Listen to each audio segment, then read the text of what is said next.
August 3rd, 2022 started out just like any other day for our family.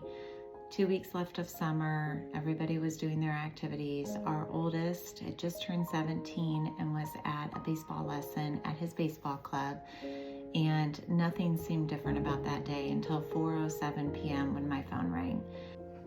Hello, my name is Shannon Landrum, and I am the mother of Zoe Grace Landrum. And today I'm going to tell you a little bit about her story. Zoe Grace is a 13-year-old girl from a small town called Satsuma, Alabama.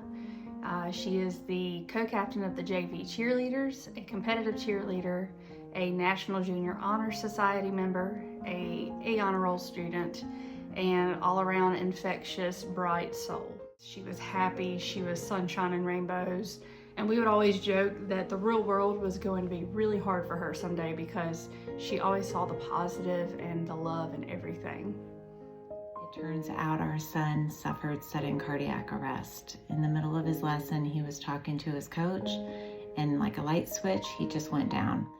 My husband and I didn't know for about 24 hours if our son would ever wake up and if he had any brain activity. He had been gone for so long. They had done bystander CPR for so long. Our big fear was that he was deprived of oxygen and didn't have any brain activity. We lost Zoe on June 23rd, 2025. She had been 13 for 3 months. As you can imagine, we were shocked, stunned, heartbroken to find out that it was her heart and that it was a malformation, that it was something that, could have been medically caught at some point if someone would have done some type of a test. By the grace of God and a total miracle, our son survived and woke up as if nothing happened. We quickly realized that there's some awful statistics out there, and one of them being that sudden cardiac arrest is the #1 killer of student athletes. The #1 killer of our kids that are playing sports, the ones that we think are healthy because they're being active, and they're the ones that are suffering sudden cardiac arrest, and we don't know why. We believe wholeheartedly that a physical is not enough for kids to sign off to get to play a sport in high school or college.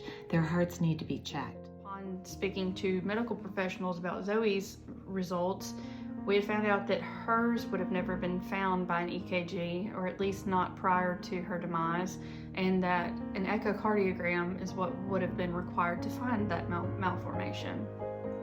So, as I was talking to these different groups and finding out that they only offered EKGs, that wasn't what I was looking for. So, I stumbled upon my heart check. I can't stress to other parents enough the importance of having their kids screened. Early detection, any detection could save their life, and you could avoid going through the awful tragedy that we have.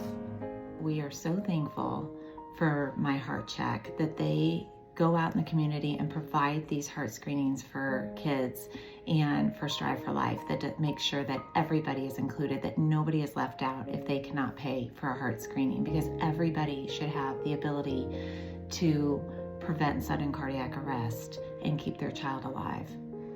When I was 13 years old, I walked into a heart screening with My Heart Check, thinking it was just going to be another normal day.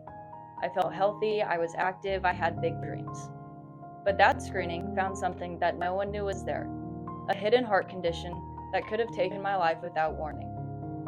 I ended up needing surgery, and that surgery saved my life. Because of this screening, I was given a second chance. The chance to grow up, the chance to chase my dreams, and the chance to become a collegiate athlete and compete at the highest level. Today, I'm 25 years old with my whole life ahead of me, and I often think about how differently my story could have ended. Every child deserves the chance that I was given, the chance to be seen, to be protected, to grow up and pursue their dreams. One screening can change and even save a life.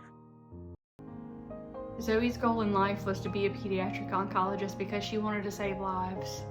And my goal is to carry that out, even though I'm not a pediatric oncologist and I'm not a cardiologist, but one heartbeat at a time, we can reach out and help save kids in our community.